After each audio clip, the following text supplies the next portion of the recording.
Hi everyone, we'll be waiting 2 to 3 minutes before starting the webinar to accommodate for the rest of the attendees who are in the middle of connecting.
Welcome everyone, thanks for joining us and thanks for being part of our community. My name is Valen Kalika and I'll be your host for today.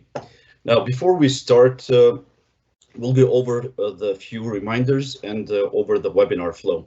But first and foremost, if at any time you experience issues viewing the stream and are using the web browser version of Teams, please refresh your browser. And if you're using the desktop app of Teams, please exit and rejoin. It works for the most of the time. Please note that this webinar is being recorded and will be shared publicly. We will post the recording on our community at aka.ms/security-webinars. Closed captions in several languages are available during the live broadcast, and you can enable them by clicking on the CC button located at the lower right corner of your screen. Please feel free to ask questions at any time by typing them in the live event Q&A window, simply by clicking on the Ask Question button. Be aware that any questions you post will be publicly visible. However, if you prefer, you can post your questions anonymously by checking the box right below where you enter it. Now, for our followers and for those of you who are viewing us for the first time here today, we're kicking off a new session of a webinar series on diversity in cybersecurity. And the flow is slightly different for those of you accustomed to our security product sessions. So the question of the day is, what is something special that we do during the month of March? Well, we give extra attention to all of the amazing accomplishments of strong and determined women all around us. And today, I would like to welcome Sue Lowe and Karen Dahmen as our guests. Sue is a developer on the team that's building Microsoft Mesh, the collaborative AR and VR services that were showcased not too long ago at Microsoft Ignite. Sue has been at Microsoft for 21 years, all that on OS and device teams, and has spent most of that time working on performance and telemetry. She is also the author of Raven, a young adult novel with the goal of making tech more accessible. And she will be presenting here shortly, sharing her journey of what led her to write the novel and more. And then Karen Dahmen will continue by interviewing Sue. Karen leads a PM team here at Microsoft focused on Azure Security Engineering for offensive security and healing at scale.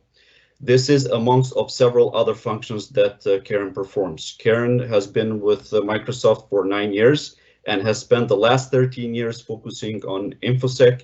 And without further ado, Sue, Karen, the floor is yours. Thanks, Milan. I'm super excited to kick off this series with you all today. I'm Karen Dahmen. My pronouns are she and her. And I'm super excited, like I mentioned, to celebrate, to kick off this series in celebration of Women's History Month. So a quick bit of context about the impetus for this series. I vividly recall my first security conference. This is less than 10 years ago. And after spending some time on the expo floor and a scan of the attendees, I definitely questioned whether I belonged in this field and industry. So this experience was just one part of what empowers me to help others have access to this field, get excited about it, and ultimately have a sense of belonging. So the purpose of this series is to envision a world where InfoSec professionals represent the planet that they protect. So as mentioned, we're going to do a quick spin through some content with Sue, and then we'll cover a few questions and we're going to open it up to Q&A for the audience. So do please feel free to ask questions throughout the discussion and we will get to as many as we can. So super honored and very excited to spend time with you today. Please welcome Sue Lowe. Thank you. So as Karen said, I am Sue Lowe. I am a developer on the mixed reality team at Microsoft, and I'm here today to tell you something I think is very important and that is very overlooked in our attempts to increase the diversity in our industry. You know, when you talk about how do we increase the number of people from various backgrounds in our industry, there are a lot of different factors going on. There's no one root cause to the way the system is today, but there are many different things. And this is not a talk covering all of those, but I do want to point out that there's a great paper for you to go look for that was just published last week for International Women's Day about how to support and grow the women in cybersecurity, that talks very specifically about some of the aspects of this problem. I'm going to be covering actually the story that we tell about cybersecurity and about software and the effect that has on who enters our industry. So let's first talk about where we are. This is generic data about computer science, but immediately if you take a look at this, the green line is the percentage of women in computer science getting computer science degrees. You can see actually at some point around 1986, there was a peak where, well, the peak of the women was actually a few years before that, but around there was a peak in the number of women getting degrees, and the percentage peaked the day a little before. At around 37%. It's amazingly high. Most people don't know that number. Then we fell down to a plateau at about 28%. And then at about the .com bust time, it dropped again to another plateau at about 18%, and we're just barely starting to crawl our way back from that. So this is a dynamic number that's been changing over the years, and unfortunately not changing for the better for the most part. And it really irks me because I started in this industry in '99. Like, I was in that upper part, so it dropped on my watch. So this is me kind of trying to make a difference to bring us back up to where we've been in the past and back to a more even standard. When you look at racial diversity in computer science, you'll see, so what I've got here is it's all men on the left and women on the right. These are the percentages of different populations. So we've got the percentage of white men is slowly dropping. The percentage of Asian men is increasing. The percentage of Hispanic and Latino men is slightly increasing. If you look at the percentage of Black men, it's actually slightly decreasing over time.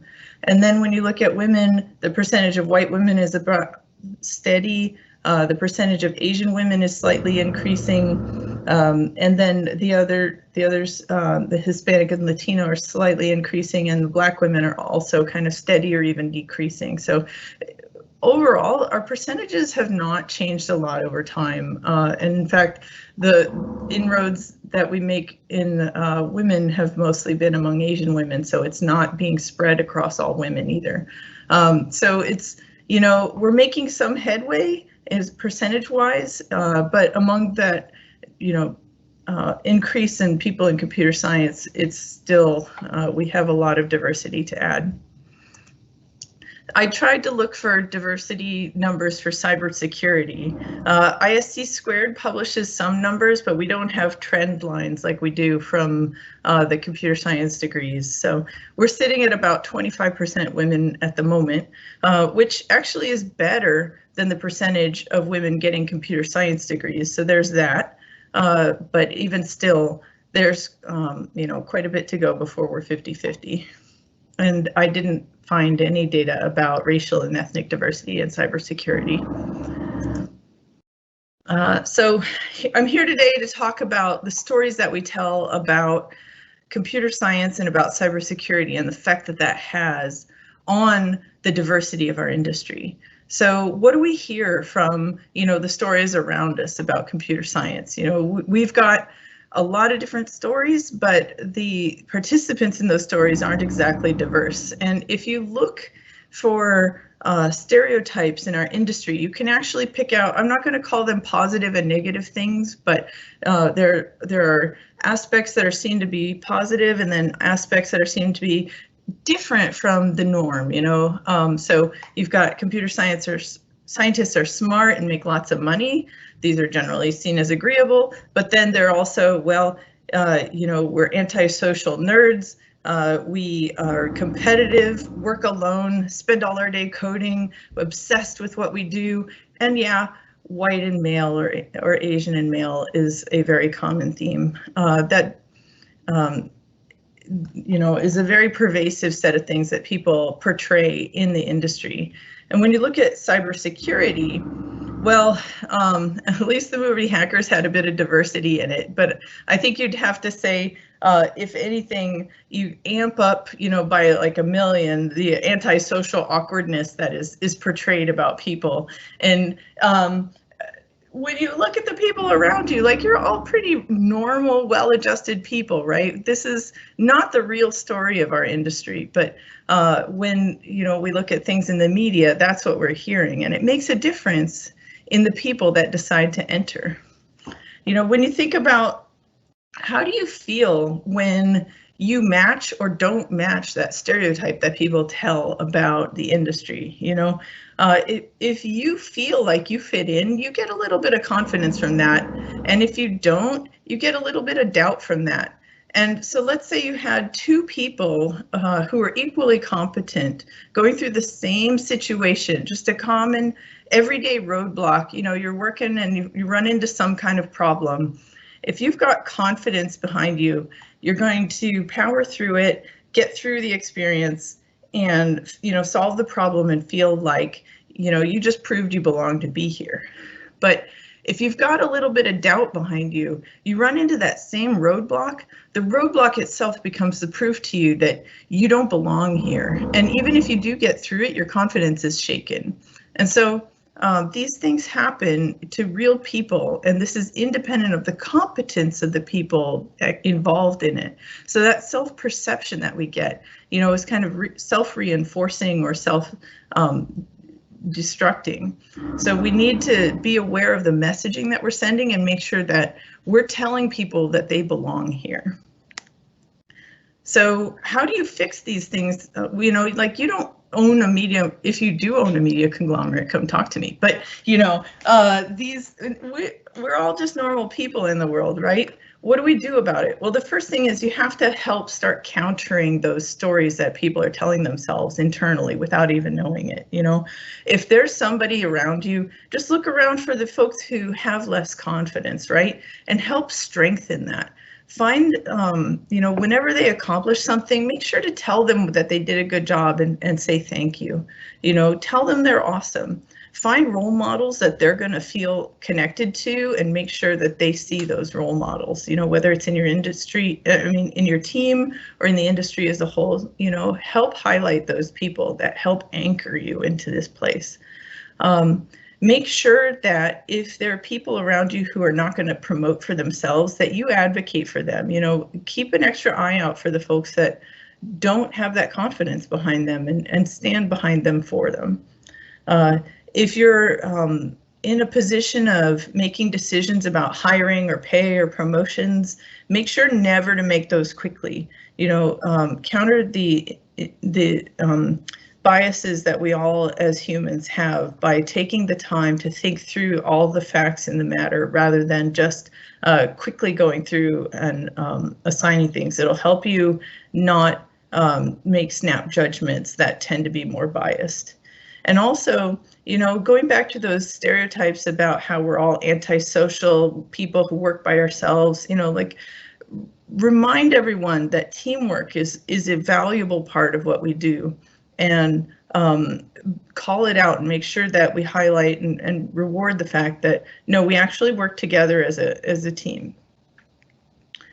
And okay, so here's the part where I'm going to also say that I think all of us need to stop calling ourselves geeks and nerds. And I'm sorry, I know just how fun and tempting it is to keep doing it. But the truth is, it helps promote that narrative that says you've got to be kind of an antisocial weirdo to be in our industry. I have a coworker who couldn't convince her son to do computer science because he didn't see himself as a nerd and didn't want to be associated with that. You know, like this.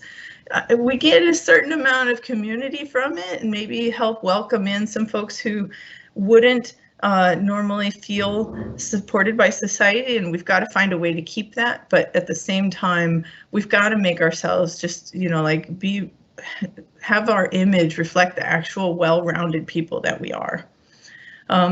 Talk about science and engineering not as an end of their own, but as a means to an end. So especially when you're talking to young people, you know, a lot of people these days are trying to increase the amount of attention on STEM, but I think it comes across a bit like, you know, STEM, you know, as, you know, an end of its own. And it comes across a little bit like a snake oil salesman, you know, you don't really want to be pushing it for science and computer science and engineering as an end, because if somebody doesn't immediately connect with that topic, then they're going to think it's not for them. But the truth is that these things are tools that get us to the things that we really do care about. So you've got to always find a connection when you're talking to someone young.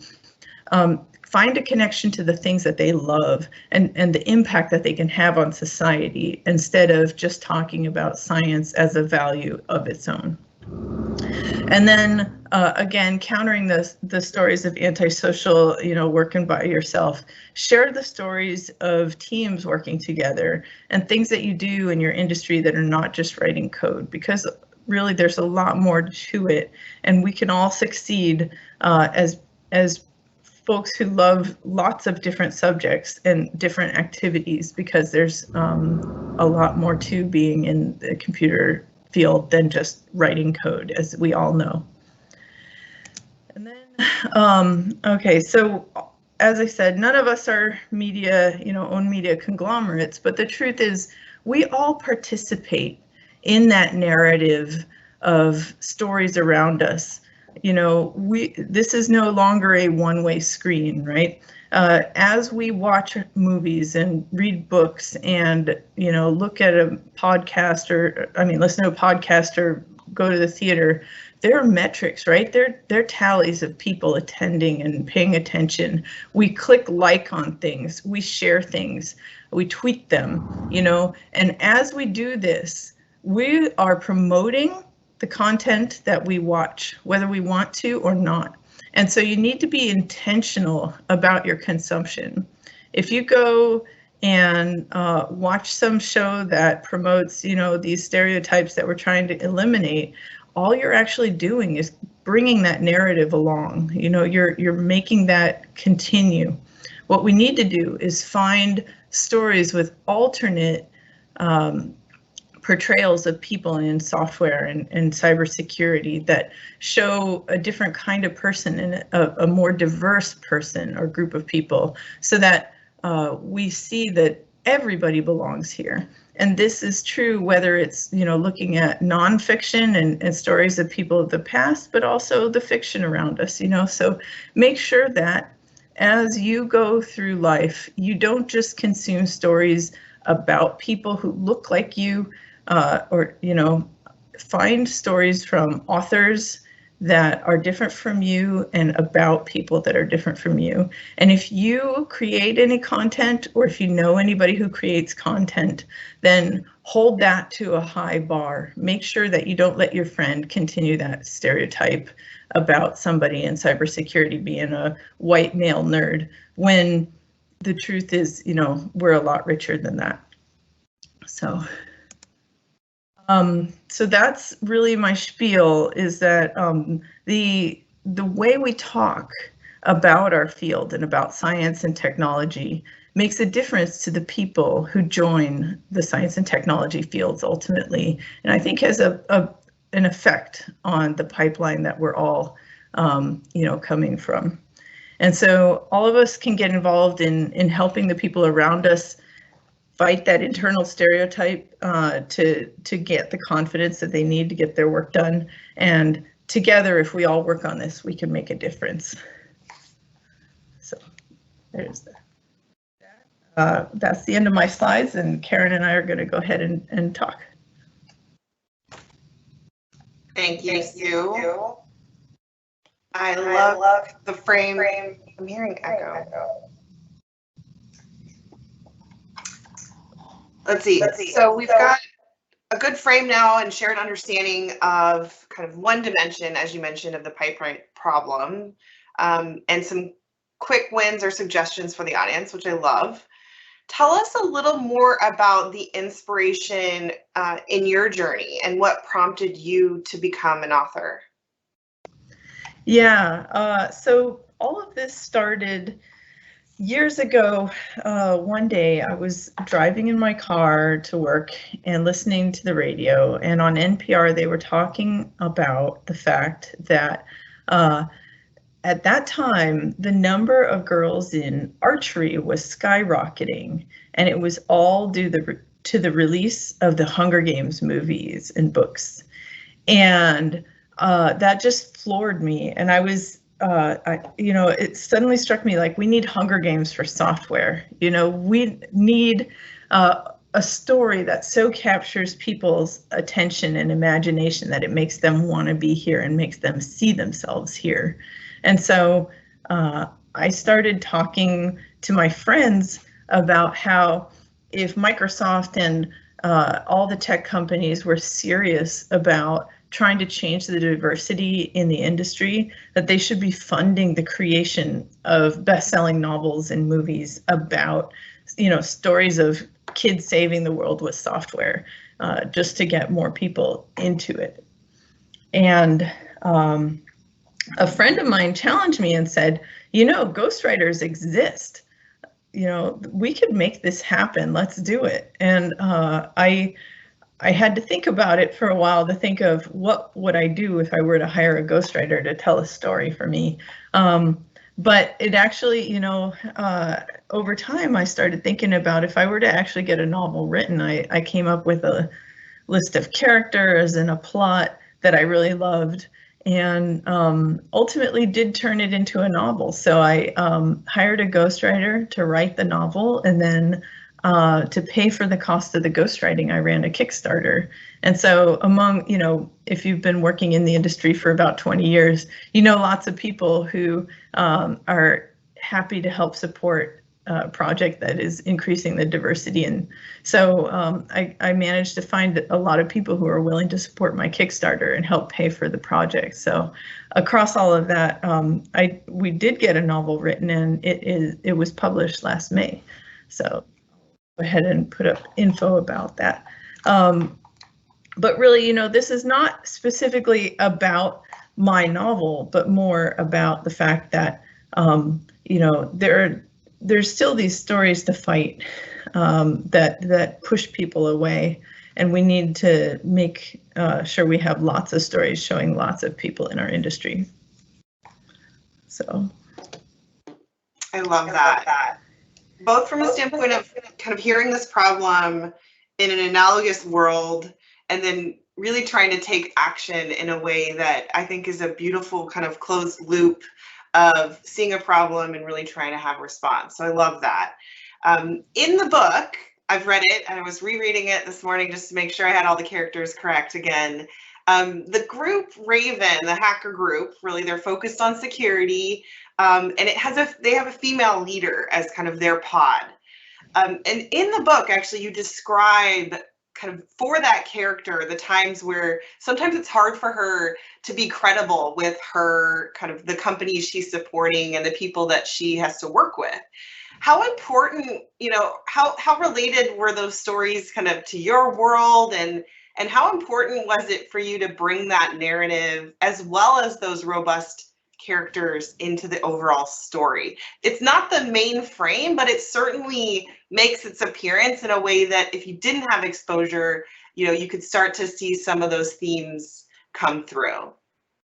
Yeah, in the story, that main character Fireball, she's the lead of her team, and nobody really gives her a hard time on her team or in the company. But since they are working at a company that gets hired by other clients that, to do things like help them with their security, they have to deal with the fact that adults look down at them and don't see them as credible folks who get things done. So it's, a lot of people do have to deal with that, having to prove themselves over and over on a daily basis. And it hasn't been a big problem for me, for whatever reason. I tend to talk like I know what I'm doing or something. So I haven't had too many problems, but I've known lots of people who do. And, all of us have to find ways to build that reputation. Yeah, I love that. It's a very important distinction, right? When she's in her team, she doesn't face any of that constraint, but then in the kind of more in the adult world or out with clients. So kind of an interesting, relevant balance, I think, for people to understand. So you've spent 20 plus years as an engineer in tech.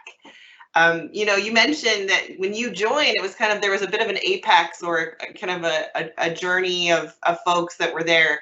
But how has your journey changed kind of or evolved over that 20 years? Well, my, as you said, the numbers for women in software have actually decreased since I graduated from college, which is pretty frustrating. But the thing that I've seen over time is, even though that metric got worse, when I graduated from college, we would kind of look at each other and go, there are fewer women here, huh? Like, what are we gonna do? None of us knows what to do, and like turn around and go back to work. Whereas nowadays, there's a lot more recognition of the various reasons behind that, and intent to do something positive about it, both not just from women, but from men and allies around. And so even though the numbers are not better, the acknowledgement and the intent to make a difference is there now when it wasn't before. Nobody thought, well, we don't need to do anything about it. They just didn't know what. And now we're starting as a group to discover all the different things we can do. And so even though the numbers haven't moved a lot, I think they will over time. I'm pretty optimistic. I love this. Like, it's this idea of kind of passive acknowledgement to a more, deepened understanding, and then kind of a more collective move to action, right? I think that's a really amazing trend if you look at that. And to your point, much more optimistic on kind of having results to show up for that. Yeah. So how do you think about, given that frame of there wasn't a lot of positive role models for you that perhaps looked like you as an engineer, maybe it wasn't top of mind, but what are those, role models and positive influences that you've had over your career that supported you and gave you confidence maybe when you questioned or wasn't sure how to proceed? How would you frame your role models and positive influences? The top one that comes to mind is not a person that I ever met, but when I was in high school, you know, I already knew I wanted to work on computers. I've been hooked on computer stuff since somewhere around 10th grade when I learned how to code, and just loved the fact that I could make my computer do whatever I wanted. And so I've been hooked much earlier than many people, but even when I was in high school, I could only find a single female role model, and that was Roberta Williams. She made the King's Quest series of games, and I pretty much wanted to be Roberta Williams and make video games. And so if there was any one role model that I could go and thank, it would be her, because that honestly was the only software woman I ever saw before I got to college. So. I love that. I'm a big King's Quest fan myself. Spent a lot of hours on that as a child. So thank you, Roberta, for that. So one thing, we talk about a lot in, frankly, comes up more commonly when you're talking about women professionals, but this idea of multi-identities. And what I mean by that is you're an engineer, you're an author, you're a mother of three. You also happen to be an amazing hockey player, right? All of these different facets of you as an individual.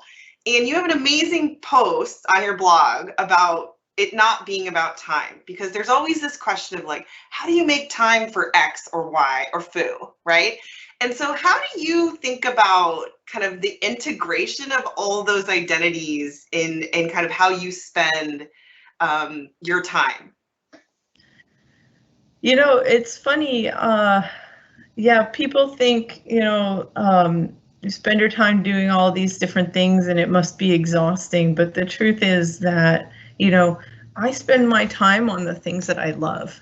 I happen to love my work, luckily, but I also love I play ice hockey, and it makes me happy to go join a group of women and play hockey for an hour.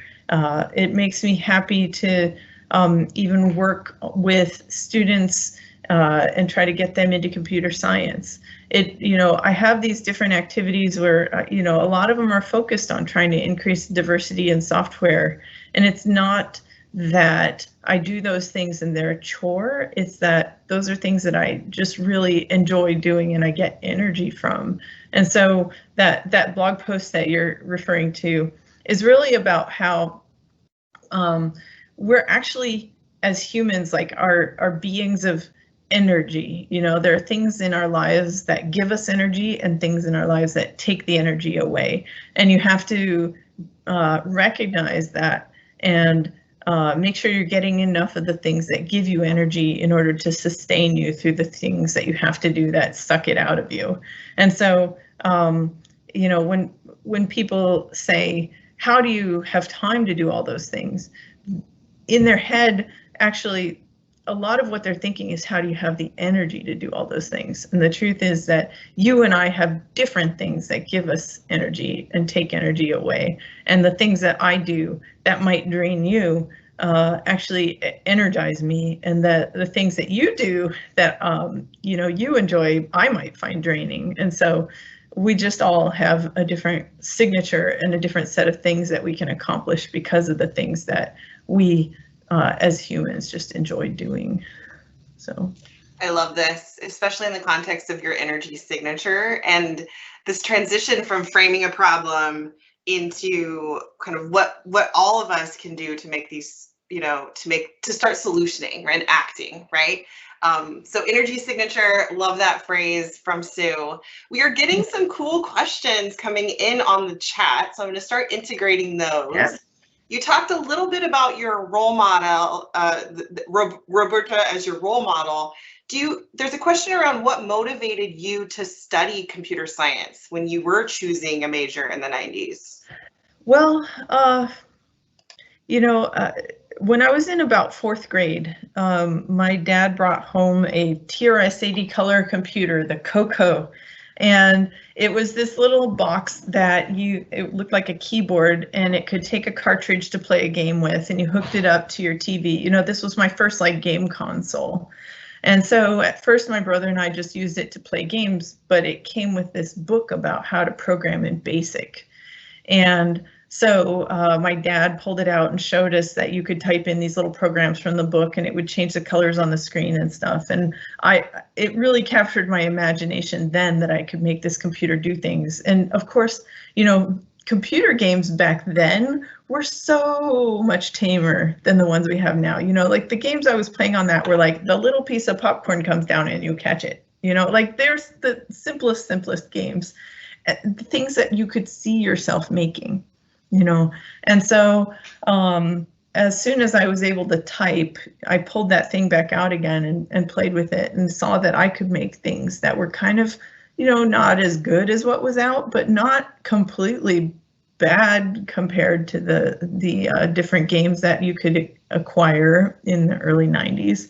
So I could really just see myself accomplishing the things that I could see the other people around me accomplishing. And actually, you know, as video games get more and more advanced, for a while I felt that our industry was doomed because we had, you know, when people are playing fancy Xbox games, they can't see how they personally can participate in creating those things. But luckily, we've also got quite a lot of, you know, casual games that you can play on a phone and tools that you can use to learn how to get started with that and make your own stuff. And so people can still create things where they say, you know, maybe this isn't as good as the state of the art out there, but it's good enough to see that I could do these things. So that's really kind of what led me in, was being able to make things that were actually, you know, okay for a high school kid. So amazing. And then, you know, there is this construct, right, in Minecraft and other areas where you're kind of building your own universe, right? And so there's some dimension of that makerspace style kind of contributions, as you mentioned. Okay, I'm gonna start picking through kind of the next set of questions. There's one that talks about, in our experience, do we think that cybersecurity field suffers from any of the same toxic tendencies that exist in other high-tech industries? For instance, Gamergate and the video game industry. I can try and take this one as well. Sue, I know you've got the hacker series in the book. I would say, you know, it's layered. I don't think it's at the same, this is my personal experience. It does not represent the whole community, but from my own experience, I don't see it in the same level of toxic tendencies specifically for maybe the gaming industry, but I do see some kind of security elitism, I'll say, which is how do we feel confident having folks enter the field without a prerequisite set of cybersecurity knowledge and ramping them into the domain, just like we would any other skill set. And so I see it more as an unwillingness to hire people without a certain skill and competency than it is toxic. I hope that answers the question. If you have more questions, feel free to post those as well. One person is saying, a Black woman in French cloud tech, very interesting talk. Thank you for the ideas. Ethnical stats are not possible in France, so it's very interesting to find out those statistics. Anything to add there, Sue? Yeah, you know, I was even thinking about how ISC squared could gather ethnic and racial data, and it's not an easy topic. You know, first off, even categorizing people gets complicated, and if you went and took the categories that are taken by the U.S. government in order to even build the data that I had, which came from the education department's tallying of students getting degrees.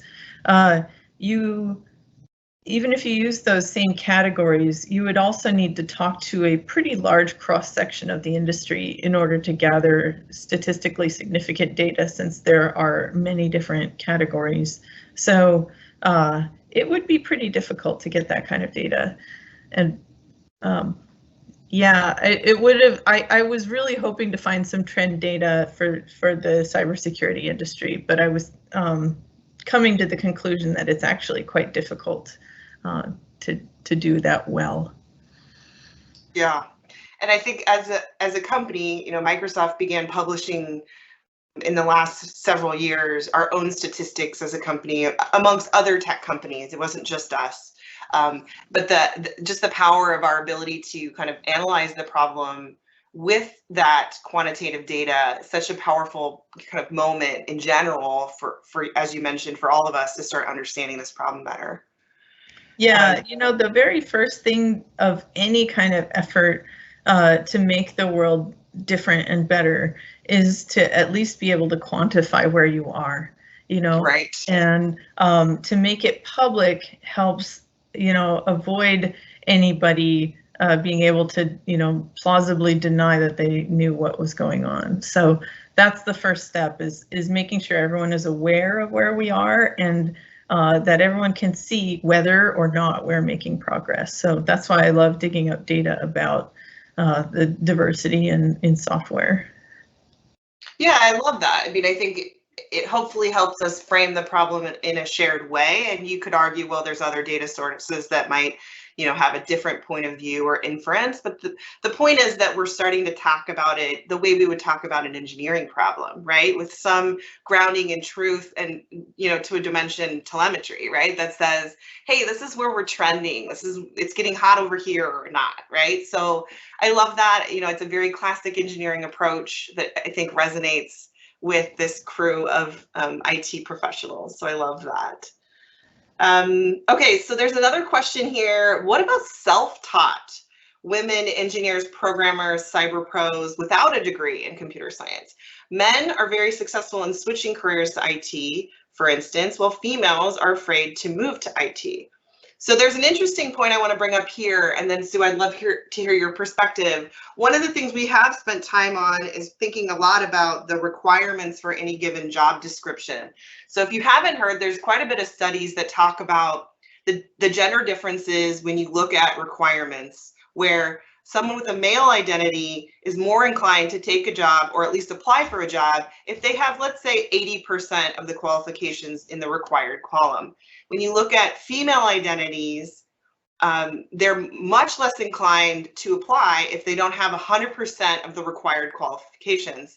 There's a number of reasons why underneath that. From a research standpoint, we can dig up some articles that show you that. But that's kind of an interesting one around, specifically to your point, self-taught, and kind of at what point are you credible enough to be in a role in that industry? It's a little bit different than the question. So I don't know, Sue, any perspective there about kind of the non-CS or non-traditional backgrounds into tech? Yeah, we absolutely, as an industry, need to find a way to get past that, our kind of tendency to only trust and respect a computer science degree. It is absolutely true that we have a greater diversity of people coming from non-traditional backgrounds. If you go, it's even visible in, I have a version of this talk where I went and looked on your favorite search engine, and you search for terms like computer science, software, engineer, and see the diversity of the people that come up on the picture search. And then you go look at the diversity of people when you look for boot camp, coding boot camp, and it's very different. Even just in the images that people share of who should join a boot camp, you can see a great diversity in people. And as there are quite a lot of people who missed the computer science train, either because they didn't have the resources or the exposure to try it out early, or because they didn't have the money, and it's a way to bring in a greater set of backgrounds. And honestly, quite a number of the things that I went through in college are not really required for me to do my job today. And if we can find a way to, you know, even identify what are the gaps, you know, if a boot camp or other coding experience isn't enough to make up for a computer science degree or for not having a computer science degree, you should be able to list out the things that somebody is missing if they didn't get that degree. What did you actually need from it? And then help people get that. And if you can't list it, then it's not really needed. What you really want is just someone who's got some, you know, experience. And that is something that a lot of people get by doing their own projects and you know, just getting started. So it's absolutely true that we need to find new ways in. And that's one of the best ways we have for increasing the diversity, both in software in general, but also in cybersecurity. And in fact, I think, you know, when you look at the numbers, how the percentage of women in cybersecurity is actually higher than the percentage of women getting computer science degrees. That's probably actually a bit of what's behind that number being higher, is that there are actually some other ways in from the back door. Pun intended. Love it. Okay, really cool comment from someone about, thank you, Sue, for sharing your energy signature concept. It connects very well to Marcus Buckingham's definition of strength and weakness. A strength is not what you are good at, and a weakness is not what you are bad at. A strength is an activity that strengthens you.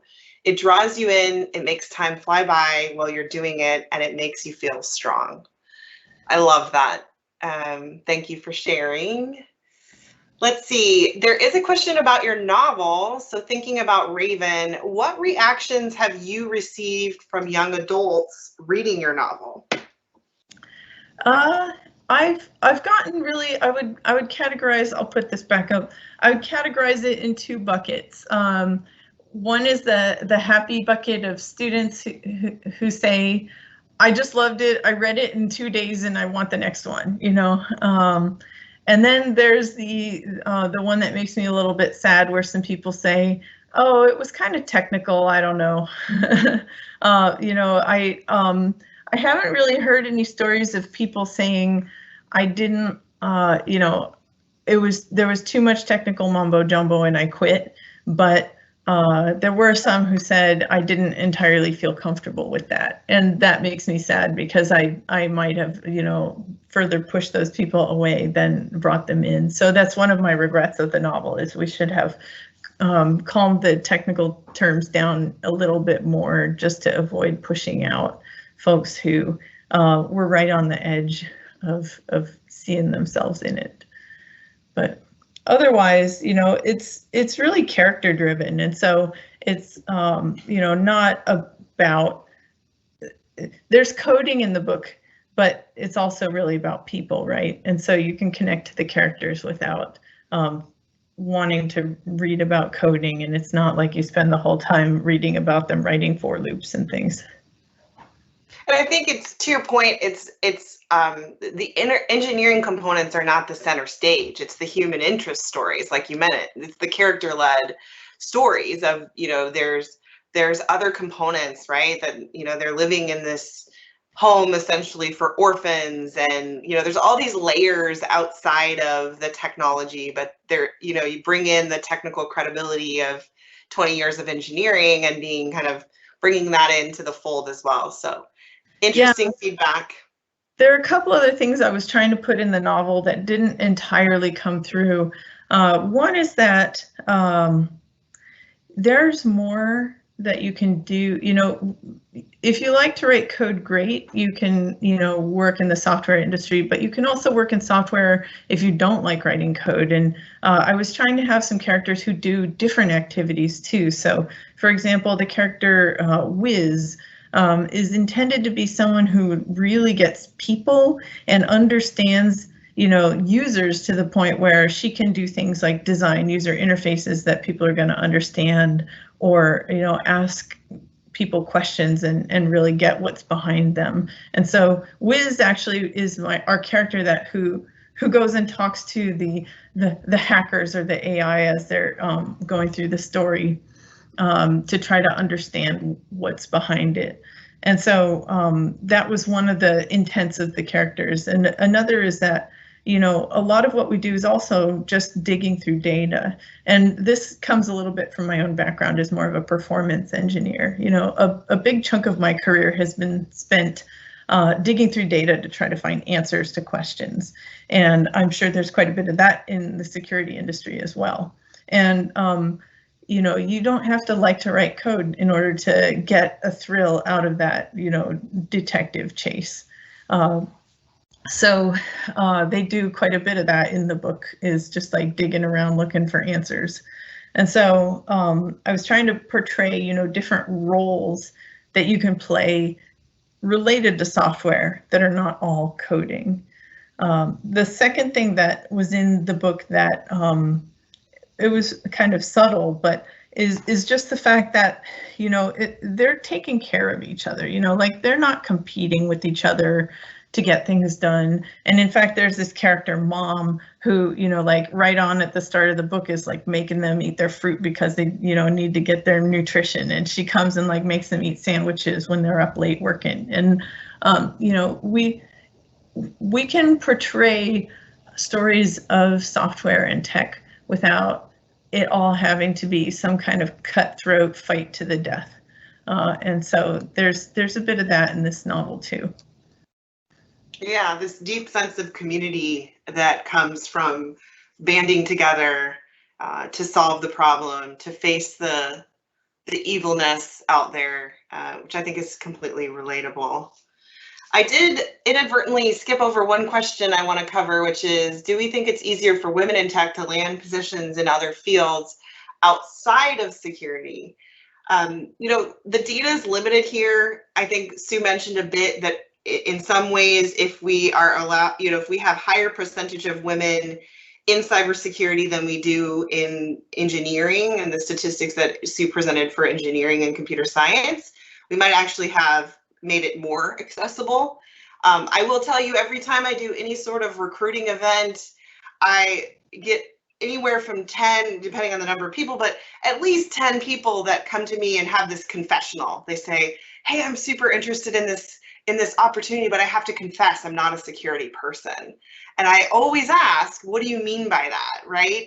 And they say, well, I have all this technical credibility, which is information security related, but I'm not a security person, which I think is really what drew me to Sue when I first met her, was the stories they're telling themselves are they don't fit in the industry, right? Or they don't fit in the profession.